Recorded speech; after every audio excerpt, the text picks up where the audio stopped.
So there's essentially six steps, and I'm just going to see if we can move our little picture around. So I'm not sure where this best sits at the moment. We'll just pop this up there. So a profile image, so we're looking for a professional photo that can go onto LinkedIn, a headline, which is a short line about what you do, and you can show your passion within that and the value that you bring. A summary, which is a few lines about, again, your passion, your experience, what you want to bring, and what you're looking for as well in some cases. So putting some information about your past work experience. So you can put some information about your past roles.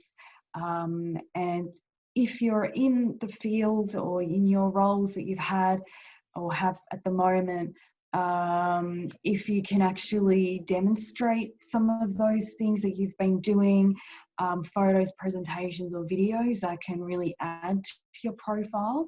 And there's also an area on the profile where you can actually add skills, and others that know you or have worked with you can endorse it. So they can essentially say that, yes, I know that you can do this and you're skilled at it.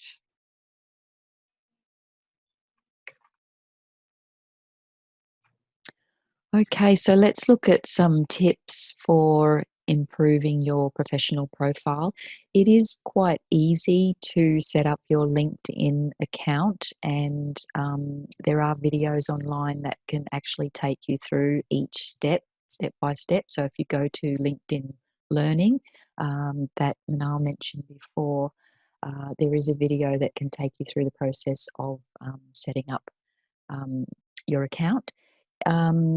If you have a photo, you're more likely to be noticed, and it doesn't necessarily have to be a professional headshot, but it should represent you accurately in terms of who you are now. So it doesn't look so good if you've, taken a photo of a wedding and you've cut the other person out of the image. It should kind of reflect what, your professional standing in the world.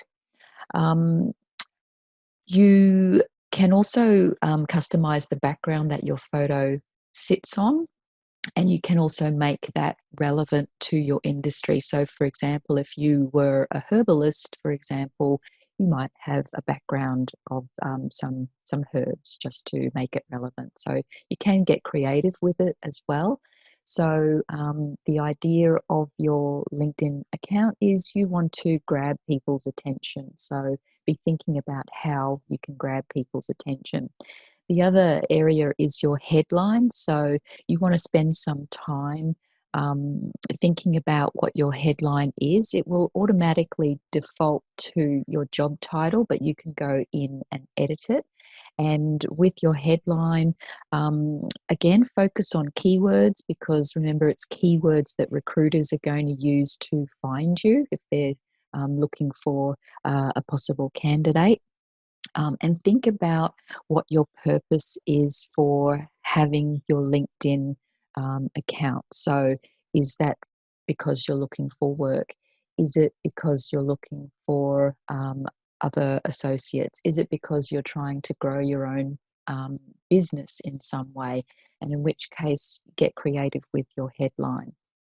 The next most important area in your LinkedIn account is the summary, and the first two sentences of the summary are the most important.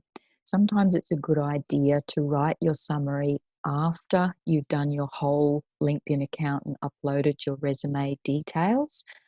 That way, it's giving you time to reflect on what you might include.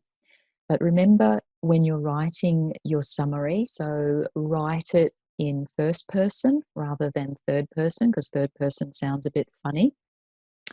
And what you want to portray in your summary is information about, your professional skills, your technical skills.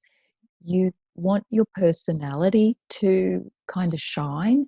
And you also want your values to be seen, so that you'll get a good fit if it's a job that you're looking for. You can include aspirations, your mission statement, but again, focus on keywords.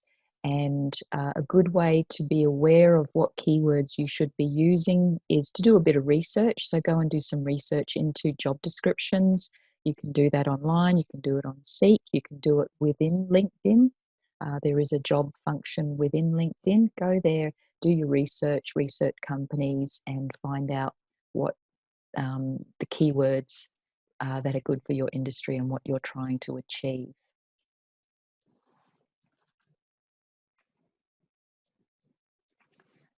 Continuing on with what we find on a profile is detailing past work experience. So this is where you can explain and actually demonstrate some of the skills that you have. And it's useful to not just write the title of the past job, but actually outline some of those skills and some of those tasks or projects that you worked on, any successes, any targets that you might have met. And this is also where the examples of your work. So as I'd mentioned in a couple of slides ago, if there's any photos, presentations or videos, you can add that there as well. And with skills, essentially that's a visual of what that endorsement section looks like, where you can essentially have people that say, yes, I know that you can do that, and I'm going to give you a tick of approval for that. So that that looks quite appealing to a recruiter or a potential employer, that you've got people that are actually endorsing what you can do, rather than you just saying that that's what I work on and not having anyone to verify it. You can actually ask people to endorse you, but often it can be something that that you might also do in return. So there are ways there to sort of build that endorsement and get noticed as well. And just important to do that genuinely. So genuinely endorse someone else, and then genuinely endorsing you, and that makes it a genuine experience on LinkedIn for everyone.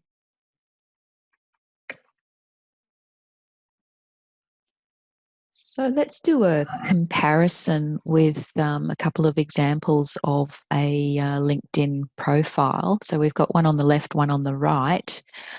You can probably see one seems more alive and active. And I put this question to you: out of these two, which person do you think is more likely to be invited in for an interview? And I'm going to answer that question. I think it would be the person on the right, because their personality is showing through, because there is a picture of them. You get an idea of who this person is. They've created a headline, and you can also see they've got lots of connections in the industry. They're obviously engaged with their industry and what they're doing. So it's important that when you create your LinkedIn profile, that you recognize it's a live document, and it's something that you should be updating all the time as your knowledge experience grows. So should your LinkedIn profile, and your connections within the industry should grow as well. I think there's nothing worse than if you're looking for an employee and going to a LinkedIn profile and finding something that hasn't been updated since 2012. Makes you wonder, okay, well, what's this person been doing? So yeah, a photo, really good. Think about your headline, and focus on your skills and focus on your connections.